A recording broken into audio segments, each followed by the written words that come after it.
more, it ain't gonna rain no more, no more, it ain't gonna rain no more. But how in the world can the old folks tell it ain't gonna rain no more?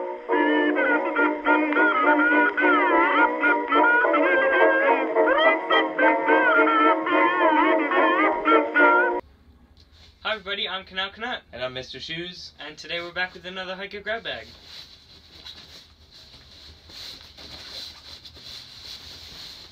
Sleep systems.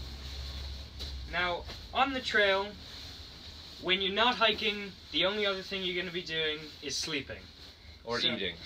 When it comes to your sleep system, you want to be extremely aware of what your sleep system is capable of and what it's not capable of. And a sleep system is one of those choices that you make before the trail that's going to have a knock-on effect to how comfortable you are, how restful your nights are, and really how well you're going to be hiking throughout your trip. And a sleep system is very expensive, so you don't want to find yourself making the wrong decision early or finding out that you don't have what you need or that you've made a poor choice. So we're going to give you a little insight on what we chose, and hopefully that will give you some insight when you're making your choices about your trip. Personally, our sleep system included a lightweight, waterproof, stuffable sack, different from the one that came with the sleeping bag. We had a nice silk liner for our sleeping bags, our sleeping bags themselves, and inflatable mattresses. We also had a pair of inflatable pillows that we brought with us. We don't have them with us though today because they didn't survive the trip. However, we do strongly recommend carrying your own.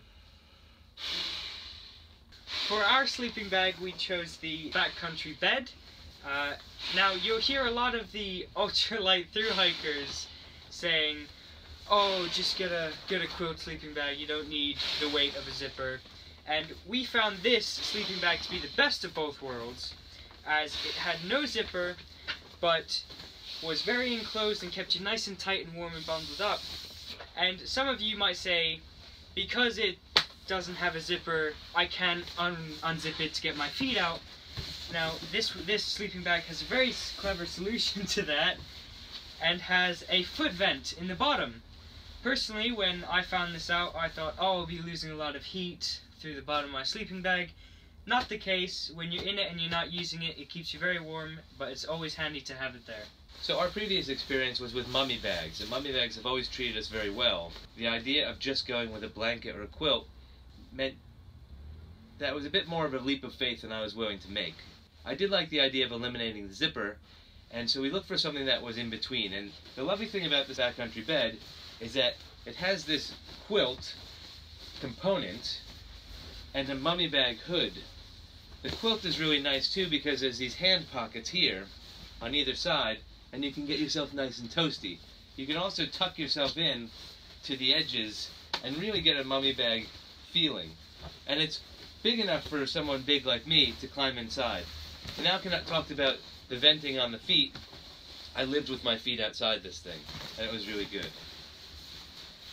For our mattress, we went with a inflatable mattress, and this is a Big Agnes Aircore Ultra. We had Sea to Summit ones as well, but the Sea to Summit one failed us a couple of times. The patches worked reasonably well, but the Sea to Summit kept failing even at the patch points. The Big Agnes that we replaced one with hasn't had any failures, so you might want to keep that in mind. But both the Big Agnes and the Sea to Summit inflatable mattresses were very comfortable, although, like I said, on the Sea to Summit, we woke up flat on the ground a couple of nights. Although they can be prone to failure, I highly recommend the inflatable mattresses as opposed to the normal insulating mats, as on more than one occasion we found ourselves sleeping in a puddle in our tent, and where the insulated mats would have us, you know, right on the ground, water really making us uncomfortable, these acted as rafts, and we sort of floated and bounced into each other above the water, and it kept us very happy and dry. That might sound like an exaggeration, but it's no lie. You get the idea of how toasty you can be in the backcountry bed, and then you can throw that wide open to get some ventilation. So it really has a versatility, and you're not making any compromises with the ultra lightweight or the lightweight backpacking philosophies by eliminating that zipper.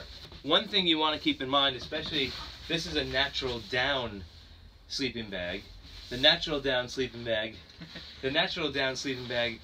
is effective unless it gets wet. So you want to make sure that you're getting something that has a resiliency or a waterproofness. This has been sprayed with a water resilient spray. Also, the down feathers are treated to be reasonably water resistant. The synthetic ones work better in water resistance, but you're going to be paying a lot more money. We didn't find one that had features like this. Yeah. The other thing you want to keep in mind when you're using a natural fill sleeping bag is that the oils and greases that your body is producing and all the dirt and grime that you're gathering while you're hiking is going to have an effect on the loft and the insulation value of your sleeping bag. So you want to consider using a silk liner. The silk liner has a dual purpose. Not only are you going to keep a barrier between all that grime and dirt and all that stuff that you don't want to get on your sleeping bag, it also can be a kind of summer sleeping bag, but also it's a nice liner to increase the insulation value of your sleeping bag. I think this is rated to about 29 degrees Fahrenheit, and it was cold on some nights, so having the extra liner was a good idea in terms of adding a bit of extra insulation and saving a little money and not carrying a winter bag with you when you don't need it. Now, as we have said already, we strongly recommend you carrying an inflatable pillow with you. Some of the ultralight thru hikers will say, oh, just stuff your clothes for the next day inside your sleeping bag, use that as a pillow, or oh, use your pack as a pillow. But we've often found ourselves only having our one set of clothes on us, and they were always wet. And of course, when you huddle up in your tent at night, the last thing you want to be is wet and cold. And sleeping on a sack of wet clothing is not something that's going to send you off to dreamland. Your backpack is also constantly muddy and wet as well. It also has that food smell on it from all the goodies you're keeping in there. So you just really don't want to bring that in the tent with you. So we found that the inflatable pillows were a really elegant solution to our problem, and they're really comfortable as well. It might seem like a bit of a luxury, but as Canal Connect said at the beginning, you do 3 things on the trail. You hike, you eat, and you sleep. And the eating and the sleeping are going to affect your hiking. We went overboard, as you probably noticed from our other videos, we went overboard with our luxury, especially when it comes to our sleeping situation. We looked at our sleep situation as vital to getting us to where we needed to go every day. One more feature that we didn't think about, the backcountry bed has a lovely feature in terms of keeping you secure. We talked about floating around at night. The backcountry bed, and I think most sleeping bags, or at least mummy bags these days, have this feature, but there's a sack at the back, a sleeve at the back, that allows you to fit your sleeping bag over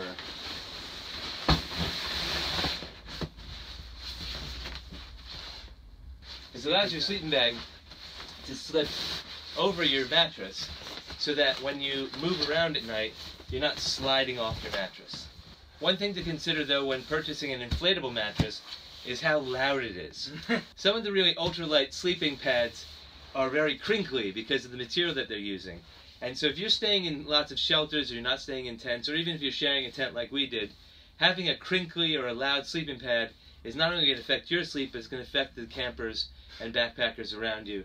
And if you happen to be sleeping next to some, let's say, amorous backpackers who decide that a little love is in the air, it's not going to be very discreet. And for the 14-year-old who's learning a lot about life on the trail, the squeaking and the squeaking and crinkling of a mattress subjected to a bit of lovemaking is going to be embarrassing for you. I'm Canal Canut. And I'm Mr. Shoes. Everyone on the trail has their opinion. And this is ours. Oh, it ain't gonna rain no more, no more. It ain't gonna rain no more. But how in the world can the old folks